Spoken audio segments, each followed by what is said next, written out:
अस्सलाम वालेकुम रहमतुल्लाहि व बरकातुहू। अल-यौम यौमुल इत्नीन 16 रबीउल अव्वल 1445 हिजरी। आज पीर का दिन है, अक्टूबर की 2 तारीख 2023। इंशाअल्लाह अब हम अपनी कुरान क्लास शुरू करते हैं। आज हम सूरह फातिर शुरू करेंगे। इसका कुरान में जो सो तरतीब के एतबार से सूरा नंबर है 35 और नुज़ूल के एतबार से है 43, यानी कुरान में इसका नंबर 35 है और नुज़ूल के एतबार से 43 इसका नंबर है। और ये मक्की सूरत है और इसके अंदर 45 आयतें हैं और 5 रुकू है।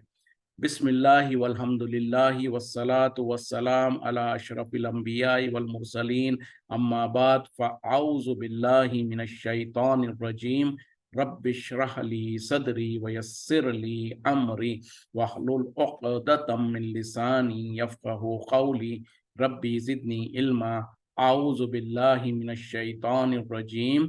बिस्मिल्लाहिर रहमानिर रहीम। अल्हम्दुलिल्लाहि, तमाम तारीफें अल्लाह के लिए है।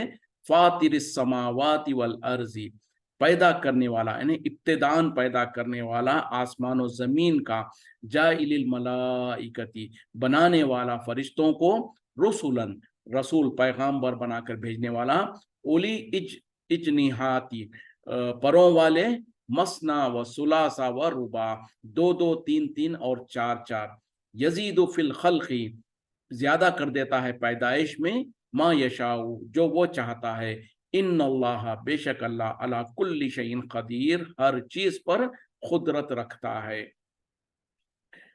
तमाम तारीफें अल्लाह के लिए है जो इब्तिदान पैदा करने वाला है आसमान और जमीन का, और उसने फरिश्तों को अपना रसूल और पैगंबर बनाकर भेजा जो कि परों वाले हैं, 2-2, 3-3 और 4-4 परों वाले। और जिसको अल्लाह ताला ज्यादा कर देता है पैदाइश में, जिसे वो चाहता है, जो वो चाहता है। और अल्लाह ताला हर चीज पर कुदरत रखता है। अब यहाँ पर अल्लाह ताला कह रहे हैं कि उस अल्लाह के लिए तमाम तारीफें हैं जो कि आसमान और ज़मीन को पहली मर्तबा इब्तिदान, बिना किसी नमूने के, बिना किसी सैंपल के बनाने वाला है। तो क्या पता चला कि इतनी बड़ी बड़ी मखलूक़ात जो आसमान और ज़मीन है, इसको अल्लाह ताला ने इब्तिदा बिना किसी सैंपल के, बिना किसी डिज़ाइन के, बिना किसी कोई इब्तिदा कोई चीज़ होने के जो पैदा किया है। तो वो अल्लाह जो कि इतनी बड़ी बड़ी मखलूक़ात को बिना किसी मॉडल के, बिना किसी नमूने के पैदा कर सकता है। तो ये जो इंसान है, इंसानों को जो अल्लाह ताला ने कहा है कि तुम्हारे मरने के बाद हम तुमको दोबारा जिंदा करेंगे, तो क्या ये मुश्किल है अल्लाह के लिए? क्योंकि असल मकसद यही साबित करना है कि आखिरत में इंसानों को अल्लाह ताला दोबारा जिंदा करेगा। जो अल्लाह पहली मर्तबा इतनी बड़ी बड़ी मखलूक़ात आसमान और ज़मीन को पैदा कर सकता है, इंसानों को पैदा कर सकता है, सारी मखलूक़ात को पैदा कर सकता है, तो क्या वो अल्लाह इंसानों को दोबारा पैदा नहीं कर सकता? जरूर बजरूर कर सकता है। तो ऐसे अल्लाह के लिए तमाम तारीफें हैं। और उसने जो सो फरिश्तों को अपना रसूल बनाकर भेजा, यानी फरिश्तों के जरिए से जो अल्लाह ताला अपनी वही को जो सो पैगम अंबिया और रसूल तक पहुंचाता है। तो ये यानी फरिश्तों के बहुत सारे काम हैं, उसमें से कुछ काम ये है कि अल्लाह के पैगाम को जो सो अपने उसके बंदों तक, जो जिनको अल्लाह ताला ने नबी और रसूल बनाया, उन तक पैगाम पहुंचाने की जिम्मेदारी देता है। जैसे कि जिब्रील अलैहिस्सलाम को है। जिब्रील अलैहिस्सलाम का काम क्या था कि अल्लाह की वही को, अल्लाह की तरफ से जो कलाम होता था उसको अंबिया और रसूल तक ले आते थे। तो उसी तरीके से और फरिश्तों के भी और काम है। तो वही अल्लाह ताला यहाँ पर जिक्र कर रहे हैं कि अल्लाह ताला फरिश्तों को अपना रसूल और पैगाम्बर बनाता है। और उनकी हालत क्या है, उनकी कैफियत क्या है कि उनके अंदर उनको परे हैं 2-2, 3-3, 4-4। अगरचे कि यहाँ पर सिर्फ 2-3-4 का जिक्र किया गया है, लेकिन और भी बहुत ज्यादा है। जैसे कि हदीस में जिब्रील अलैहिस्सलाम के बारे में नबी सल्लल्लाहु अलैहि वसल्लम ने कहा कि आप सल्लल्लाहु अलैहि वसल्लम ने जिंदगी में 2 मरतबा जिब्रील अलैहिस्सलाम को उनकी असली शक्ल में, असली हालत में देखा था। और जब उसको उनको देखा था असली हालत में, तो नबी सल्लल्लाहु अलैहि वसल्लम ने कहा कि उनके 600 पर थे। और हालत क्या थी कि पूरा आसमान भर गया था। तो इस तरीके से, तो यहाँ पर बहरहाल उन फरिश्तों का जिक्र किया जा रहा है जिनको 2 है, कुछ फरिश्तों को 3 और किसी को 4 पर है। और फिर अल्लाह ताला जो चाहता है अपने खिलकत में इजाफा कर लेता है। और अल्लाह ताला हर चीज पर कुदरत रखता है। मा यफ्तहिल्लाहु, جو کھول دے اللہ تعالیٰ للناسی لوگوں کے لیے من رحمتن اپنی رحمت میں سے فلا ممسک لہا تو کوئی اس کو بند کرنے والا نہیں ہے، وما یمسک اور جو وہ بند کر دے فلا مرسلا لہو تو کوئی اس کو کھولنے والا جاری کرنے والا نہیں ہے من بعدہ ہی اس کے بعد، وہو العزیز الحکیم اور وہ غالب حکمت والا ہے۔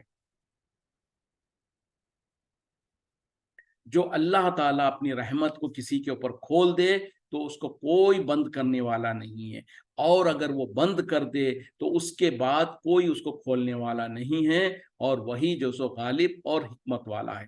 یعنی اللہ تعالیٰ اپنی رحمت کسی اپنے بندے پر خاص کرتے ہوئے اس کے لیے اپنی رحمت کے دروازے کھول دے تو کوئی دنیا کی کوئی ایسی طاقت نہیں ہے جو اس کو روک سکے، اور اسی طریقے سے اللہ تعالیٰ اپنی رحمت کو کسی کے ساتھ کسی کے اوپر روک دے تو اس کے بعد کوئی اور نہیں ہے جو اس کو کھول دے یا اس کو جو سے جاری کرے، اور اللہ تعالیٰ غالب حکمت والا ہے۔ اب اللہ تو کہتے دو ٹوک الفاظ میں کہ رحمت اللہ تعالیٰ اپنی رحمت جس کے لیے چاہے کھول دے، اور جب اللہ تعالیٰ اپنی رحمت کو کسی کے لیے کھول دے تو کوئی اس کو روک نہیں سکتا، اور اللہ تعالیٰ کسی کے لیے اپنی رحمت کو روک دے تو کوئی اس کو کھول نہیں سکتا۔ لیکن افسوس کیا ہے، ہمارے ملکوں میں ہمارے مسلمانوں کے اندر ایسے ایسے عقیدے بنے ہوئے ہیں جس میں کہ جو سو لوگوں نے حد کر دیا، اللہ کے پورے اختیارات کو نبی صلی اللہ علیہ وسلم کو دے دیا، اولیاء اللہ بزرگان دین کو دے دیا، اور کہا کہ اللہ کے پلے میں وحدت کے سوا کیا ہے، جو کچھ لے لینا ہے ہم لے لیں گے محمد صلی اللہ علیہ وسلم سے۔ یعنی نعوذ باللہ دیکھیں یہاں تو اللہ تعالیٰ کہیں کہ اللہ تعالیٰ اپنی رحمت کو کھول دے تو کوئی اس کو بند نہیں کر سکتا، اور اللہ تعالیٰ کسی کے لیے بند کر دے تو کوئی اس کو نہیں کھول سکتا۔ لیکن ہم نے کہا ہمارے برے مولویوں نے اور برے شاعروں نے ایسے ایسے فکرے کس دیے کہ نبی صلی اللہ علیہ وسلم کے پاس پورے کے پورے اختیارات ہیں، اللہ کے پاس کوئی اختیار ہی نہیں ہے۔ پھر اور نبی تو نبی ہے، اس کے بعد لوگوں نے بزرگان دین اولیاء اللہ کے بارے میں ایسے ایسی باتیں کہا، کہیں پر عبد القادر جیلانی رحمۃ اللہ علیہ کو غوث اعظم کہہ کر ان کو بارے میں کہا کہ وہ مردوں کو زندہ بھی کر لیتے تھے، اور وہ کل قیامت میں جس کو اللہ تعالیٰ جہنم کا فیصلہ کر دے جس کے لیے ان کو جو سو فرشتوں کے پاس سے ان کو چھڑا کر جنت میں لے کے چلے جائیں گے، اور کیا کیا غلط عقیدے لوگوں نے گھڑ لیا ہے۔ تو حقیقت تو یہی ہے کہ اللہ تعالیٰ جس کے لیے اپنی رحمت کو کھول دے تو دنیا کی کوئی طاقت نہیں ہے جو اس کو روک سکے۔ تو جب یہ بات ہم کو پتہ چل گئی تو ہم کو اگر اللہ کی رحمت کی تلاش ہے، اللہ کے فضل کی تلاش ہے، تو ہم اللہ ہی سے مانگے، اور یہ ایمان ہمارا مضبوط ہونا چاہیے۔ جب اللہ تعالیٰ ہمارے حق میں خیر کے فیصلے کر دے تو دنیا کی کوئی طاقت اس کو نہیں روک سکتی، اور اگر اللہ نہ کرے ہمارے لیے اللہ تعالیٰ خیر کے دروازے بند کر دے تو دنیا کی کوئی طاقت نہیں ہے، ساری دنیا مل کر اگر کوشش کر لے تو ان دروازوں کو نہیں کھول سکتے سوائے اللہ کے۔ تو یہ عقیدہ مضبوط ہونا ہے۔ اگر ہمارے اوپر اللہ تعالیٰ ہم سے ناراض ہے، ہم کو جو سو ہم پر اللہ کی رحمت نہیں ہو رہی ہے، تو ہم کو اللہ ہی کے طرف پلٹنا ہے، نہ کہ کسی درگاہ کسی بابا کسی فقیر کے طرف پلٹیں اور ان سے دعائیں مانگے اور ان سے جو سو عاجزی اور انکساری کریں۔ نہیں، اللہ ہی کے طرف پلٹنا ہے، اللہ ہی سے مدد مانگنا ہے۔ یا ایھا الناس، اے لوگو، اذکروا نعمت اللہ، یاد کرو تم اللہ کی نعمت کو، علیکم جو تم پر اس نے کی ہے، حل من خالق، کیا ہے کوئی پیدا کرنے والا، غیر اللہ اللہ کے علاوہ، یرزقکم وہ تمہیں رزق دیتا ہے، من السماء آسمان سے، والارض اور زمین سے، لا الہ نہیں ہے کوئی الہ الا ہوا سوائے اس کے، فانا توفکون تو کہاں تم الٹے پھرے جا رہے ہو۔ اے لوگو، تم اللہ کی نعمت کو یاد کرو جو اس نے تم پر عنایت کیا ہے، اور کیا تمہارے لیے اللہ کے علاوہ کوئی اور خالق ہے؟ جو کہ اللہ کی صفت کیا ہے کہ وہ تمہیں رزق عطا فرماتا ہے آسمان و زمین سے، اور یہ کہ اس کے سوا کوئی الہ اور کوئی معبود نہیں ہے، اور وہی، اور اس کے باوجود بھی پھر تم کہاں الٹے پھرے جا رہے ہو۔ یعنی اے لوگو، یقیناً جو سو اللہ کی ان نعمتوں کو تم یاد کرو جو اللہ تعالیٰ نے تم پر انعام کیا ہے۔ تو یہاں پر اللہ تعالیٰ صرف ایمان والوں کو مخاطب نہیں ہو رہے ہیں، تمام انسانوں کو مخاطب ہو کے کہہ رہے ہیں کہ اے لوگو، تم یاد کرو اپنی اللہ کی نعمتوں کو جو اس نے تم پر کیا ہے، اور اگر ہم حقیقت میں اللہ کی نعمتیں یاد کرنے لگے اور ان کو گننے لگے، ان کو شمار کرنے لگے، तो हम गिन नहीं सकेंगे, शुमार कर नहीं सकेंगे। जैसे कि अल्लाह ताला ने मुख्तलिफ जगहों पर मुख्तलिफ जो सो अंदाज से बयान किया कि अगर तुम अल्लाह की नेमतों को याद करना चाहो, गिनना चाहो, तो गिन नहीं सकोगे। तो इतनी ज़्यादा अल्लाह की नेमतें और इनाम हम पर है। इसके बावजूद भी कभी अल्लाह ताला हमको कुछ थोड़ी बहुत मुश्किलों में डालकर अगर आज़माता है, कभी हमको कोई थोड़ी बहुत परेशानी में आज़माता है, तो हम नाशुक्रे होकर अल्लाह के सामने जो सो नाशुक्री करने लगते हैं और हम अल्लाह की नेमतों को भूल जाते हैं। जबकि ऐसा नहीं होना चाहिए। अल्लाह ताला हमको खुशहाल रखा है, उस वक़्त में भी अल्लाह की नेमतों को याद करें। क्यों? इससे फ़ायदा क्या होगा? जब हम अल्लाह की नेमतों को याद करेंगे, तो फिर इंसान को जो सो अल्लाह का शुक्रगुज़ारी करने की तौफ़ीक होगी कि अल्लाह तूने मुझे सेहत अता फ़रमाया, या अल्लाह देखें इससे पहले मैं बीमार था, मुझे तूने सेहत अता फ़रमाया, मेरे पास रिज़्क में कमी थी, तूने रिज़्क अता फ़रमाया, मेरे जो सो आला औलाद को तूने इज़ाफ़ा किया। इस तरीके से हर चीज़ में जो अल्लाह ने हमको नेमतें दे रखा है, उनको हम याद करते जाएँ, ताकि अल्लाह ताला का हम शुक्र अदा कर सकें। उसी तरीके से कभी कोई मुश्किल और कोई तकलीफ़ आ गई है, उस वक़्त में भी अल्लाह की नेमतों को याद करें। यानी मिसाल के तौर पर कभी बीमारी आ गई, तो हम देखें, याद करें कि अल्हम्दुलिल्लाह या अल्लाह, इतने महीनों, इतने सालों से तो मैंने सुकून में, इत्मीनान से गुज़ारता रहा। अब तूने थोड़ी-सी तकलीफ़ दी है, तो इसमें मुझे सब्र अता फ़रमा दे और इस मुश्किल और परेशानी को दूर कर दे। तो जब मुश्किल और तकलीफ आती है, उस वक़्त में भी हम अल्लाह की नेमतों को याद करें, जिनमें हम पहले से थे, और उसके बाद अब अल्लाह ताला ने हमको थोड़ी बहुत आज़माइश में डाला है। तो इस तरीके से हम अल्लाह की नेमतों को याद करते रहें। और फिर अल्लाह ताला यहाँ पर पूछ रहे हैं कि क्या है कोई तुम्हारे लिए पैदा करने वाला तुमको अल्लाह के अलावा? यानी अल्लाह के अलावा कोई और खालिक है? हरगिज़ नहीं। और वो उसका सिफ़त क्या है कि वो तो तुम्हें रिज़्क अता फ़रमाता है आसमान और ज़मीन से। मतलब क्या है? आसमान से बारिशों को बरसाता है, फिर ज़मीन से जो सो पौधे और अनाज और ये सारी चीज़ें निकलती हैं, तो ये दोनों आसमान और ज़मीन से अल्लाह ताला हमको रिज़्क अता फ़रमाता है। और अल्लाह के अलावा कोई और माबूद नहीं है। और ये कि इसके बावजूद भी फिर लोग कहाँ घूम रहे हैं, कहाँ पलट जा रहे हैं। मतलब क्या है कि ये बात इसीलिए अल्लाह ताला ने या अय्युहन नास कहा। सिर्फ़ ईमान वाले नहीं, हर इंसान जिसको अल्लाह ने पैदा किया है, उन लोगों के अंदर अगर ज़रा-सा भी समझ है, अक़ल है, तो वो अपने ऊपर जो अल्लाह की नेमतें हैं उसको याद कर सकते हैं। उसके बाद अगर वो अल्लाह को नहीं मानते हैं, अल्लाह के साथ किसी और को शरीक कर रहे हैं, तो उनका ज़मीर गवाही देगा कि जब तुम मानते हो कि ये सब कुछ नेमतें अल्लाह की है, तो फिर तुम अल्लाह को छोड़कर किसी और की इबादत क्यों करते हो? या फिर अल्लाह के साथ तुम दूसरों को शरीक क्यों करते हो? जबकि अल्लाह ही ने तुम्हें पैदा किया, अल्लाह ही ने तुमको रिज़्क अता किया है, अल्लाह ही की नेमतें तुम खाते और पीते हो, तो फिर तुम दूसरों को क्यों उसका शरीक करते हो? व इन युकज़्ज़िबुका, और अगर आपको झुटलाएँ, फ़क़द कुज़्ज़िबत, तहक़ीक़ झुटलाए गए, रुसुलुन, बहुत सारे रसूल, मिन क़ब्लिका, आपसे पहले, व व व इलल्लाहि, और अल्लाह ही की तरफ, तुरजउल उमूर, लौटना है तमाम आमाल का, तमाम कामों का। ए नबी सल्लल्लाहु अलैहि वसल्लम, अगर ये लोग आपको झुटलाते हैं, तो ये कोई नई बात नहीं है, आपसे पहले के रसूल भी झुटलाए गए, और अल्लाह ही के तरफ तमाम कामों का लौटना है। मतलब क्या है कि जब नबी सल्लल्लाहु अलैहि वसल्लम अपनी दीन को पेश करते लोगों के पास, तो लोग आपकी दीन को कबूल करने के बजाय आपको झुटलाते, आपको तरह-तरह से ईज़ा पहुँचाते, आपको जो सो रुसवा करने की कोशिश करते, आपको जो सो इल्ज़ाम तराशी करते, जिसके वजह से नबी सल्लल्लाहु अलैहि वसल्लम बहुत ज़्यादा रंजीदा हो जाते, बहुत ज़्यादा गमज़दा हो जाते। तो आप सल्लल्लाहु अलैहि वसल्लम को अल्लाह ताला दिलासा देते हुए कह रहे हैं कि ये कोई नई बात नहीं है। आपसे पहले भी हम जितने रसूल और अंबिया को भेजे हैं, उनके साथ भी यही कुछ मामला हुआ। लोग अक्सरियत जो है, उनको झुटलाया ही करती थी। तो इस तरीके से आपके साथ जो कुछ हो रहा है, ये कोई नया नहीं है, ये तो पहले से ही होता आया है। लिहाज़ा आप गमगीन ना हो, आप परेशान ना हो।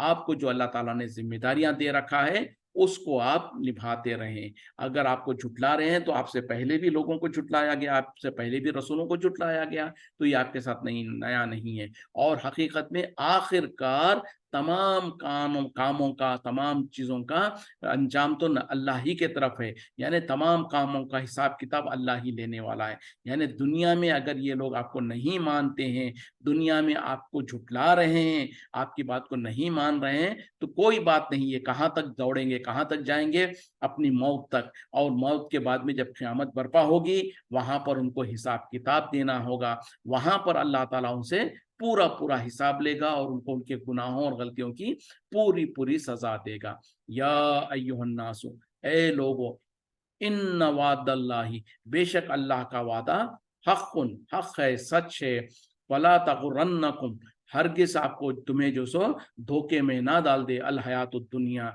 दुनिया की जिंदगी, वला यग़ुर्रन्नकुम, और ना ही तुम्हें धोखे में डाल दे, बिल्लाही, अल्लाह के बारे में, अल गरूर, धोखा देने वाला, यानी शैतान।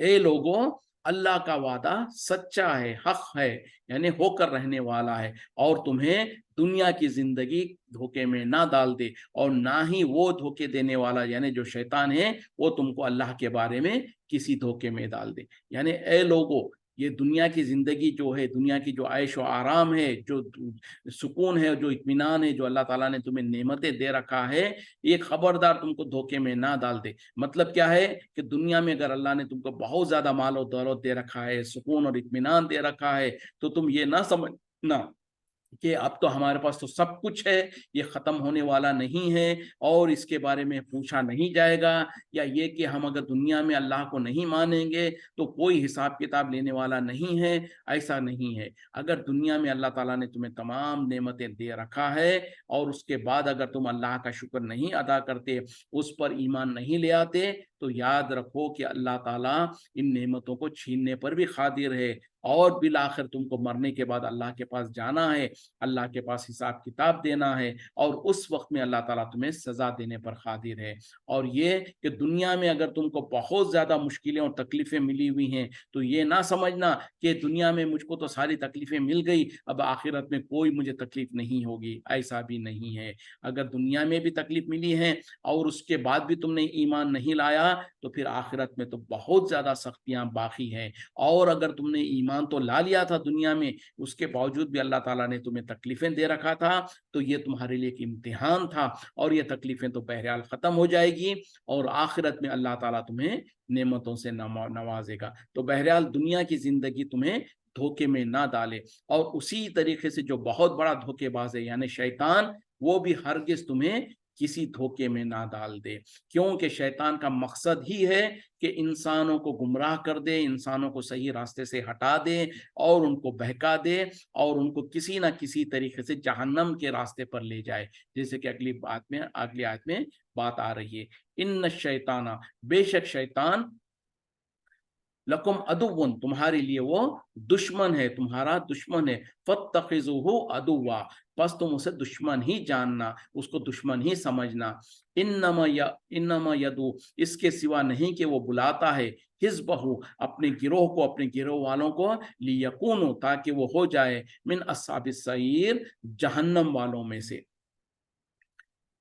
बेशक शैतान तुम्हारा दुश्मन है, तुम उसको अपना दुश्मन ही समझना, और वो अपने गिरोह को, अपने मानने वालों को बुलाता है जहन्नम की तरफ, यानी जहन्नम जहन्नम रसीद करके उनको छोड़ेगा। तो ये अल्लाह ताला ने मुख्तलिफ अंदाज में बार बार इंसानों को जो सोड़ एहसास दिलाया कि देखो शैतान तुम्हारा खुला हुआ दुश्मन है, उसको तुम दुश्मन ही समझना, कभी उसको अपना खैर खा नहीं समझना, और उसके चालों से, उसके मकरो फरेब से बचते रहना, क्योंकि उसका एक ही मकसद है, वो ये कि बनी इंसान को जहन्नम में पहुंचा दे। क्यों कि जब हम पढ़ चुके हैं सूरे बकरा वगैरह में कि जब अल्लाह ताला ने इंसान को, आदम अलैहिस्सलाम को पैदा किया, तो उनको पैदा करने से पहले अल्लाह ताला ने मलाइका को, फरिश्तों को हुक्म दिया, उनको बताया कि जो सो मैं एक आदम को पैदा करने वाला हूँ, जब मैं उसके अंदर रूह को फूंक दूं, तो तुम तमाम उसके सामने सजदा करना। और चूंकि इब्लिस जो है वो इन फरिश्तों के साथ ही रहा करता था,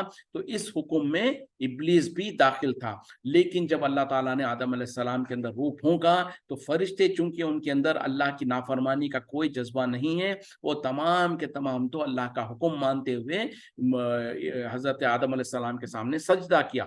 लेकिन इब्लिस इनकार किया और उसने तकब्बुर और गुरूर का इजहार किया और वो अल्लाह के पास मरदूद हो गया। तो जब अल्लाह ताला ने उसको मरदूद किया, उसके ऊपर लानत किया, तो उसी वक्त से उसने आदम अलैहिस्सलाम के साथ और उनकी औलाद के साथ दुश्मनी ठान ली और उसने अल्लाह से मोहलत मांगी कि या अल्लाह, मुझे तूने चूंकि इस आदम की वजह से मुझे गुमराह किया है, तो तू मुझे मोहलत दे क़यामत तक, मैं इनको, इसको और इसकी औलाद को बहकाऊंगा, यहाँ तक कि तू देखेगा कि इनमें से अक्सर लोग तेरे नाशुक्रे होंगे। तो अल्लाह ताला ने कहा कि ठीक है, तू अपनी कोशिश कर ले, लेकिन मेरे जो नेक बंदे होंगे उन पर तेरा जोर नहीं चलेगा। तो अल्लाह ताला ने उसको इजाजत दे दिया कि अपनी कोशिश करे, और उसने वहां पर खस्में खा ली और उसने ये अहद कर लिया कि मैं ये आदम की औलाद को पूरी कोशिश करूंगा उनको गुमराह करने की। और अल्लाह ताला ने इसीलिए इंसानों को बार बार डराता है और बार बार समझाता है कि देखो, ये शैतान जो है वो तुम्हारा खुला हुआ दुश्मन है, कहीं ऐसा ना हो कि वो तुम्हें गुमराह कर दे, तुम्हें बहला फुसला कर जहन्नम में ना ले जाए। क्योंकि उसका एक ही मकसद है, वो है कि आदम की औलाद को जहन्नम में, ज्यादा से ज्यादा जहन्नम में ले जाए। जब अल्लाह ताला ने हमको इतने वाज़े तौर पर हमारे दुश्मन से डरा दिया है, अब उसके बाद इंसान, ये जो इंसान कहा जाता है उसको इंसान यानी भूलने वाला, और जैसे कि आदम अलैहिस्सलाम से भी गफलत हो गई, अल्लाह ताला ने आदम अलैहिस्सलाम और हजरत हव्वा को भी कह दिया कि देखो, ये शैतान जो है तुम्हारा दुश्मन है, वो तुम्हें गुमराह ना करे। लेकिन उसके बावजूद भी आदम अलैहिस्सलाम और हजरत हव्वा को उसने फुसला कर गलती करने पर उभार लिया, और उन्होंने उस दरख्त को चख लिया जिससे अल्लाह ताला ने मना किया था। तो बहरहाल इंसान के अंदर ये जो सिफत है भूलने वाली, उसके वजह से इंसान आए दिन शैतान का वो जंगल में आ जाता है, शैतान के वसवसों में फंस जाता है। इसीलिए अल्लाह ताला बार बार इंसान को रहनुमाई करते हैं, उसको डराते हैं कि देखो, ये तुम्हारा दुश्मन है, उसके चालों से बचते रहना, उसके मकरो फरेब से बचना, क्योंकि वो तुम्हें जहन्नम में ले जाकर छोड़ेगा। तो जब अल्लाह ने हमको इतना वाज़ेह तौर पर समझा दिया, अब हमारे लिए है कि हम अल्लाह की तौहीद पर और अल्लाह के पनाह में हमेशा रहें। इसीलिए हमको सिखलाया गया है कि औज़ु बिल्लाहि मिनश शैतानिर रजीम, यानी मैं अल्लाह की पनाह में आता हूँ उस शैतान मरदूद के शर से। तो जब हम ये कसरत से औज़ु बिल्लाह पढ़ेंगे, तो हम शैतान के शर से महफूज रह सकते हैं।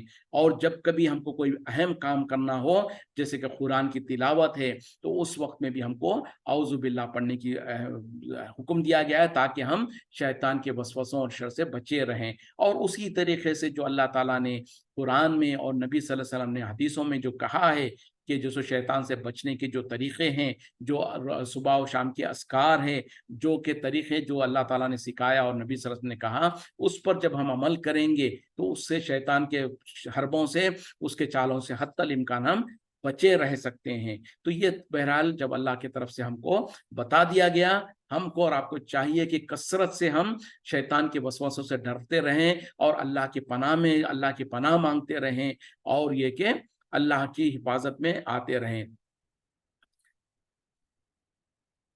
चलें यहीं पर रुकते हैं, अगली क्लास में हम आगे कंटिन्यू करेंगे। वाखिरु दावाना अनिल हम्दुलिल्लाहि रब्बिल आलमीन। सुब्हानका अल्लाहुम्मा बिहम्दिका अशहदु अन ला इलाहा इल्ला अंता अस्तगफिरुका व अतूबु इलैक। अस्सलामु अलैकुम व रहमतुल्लाहि व बरकातुहू।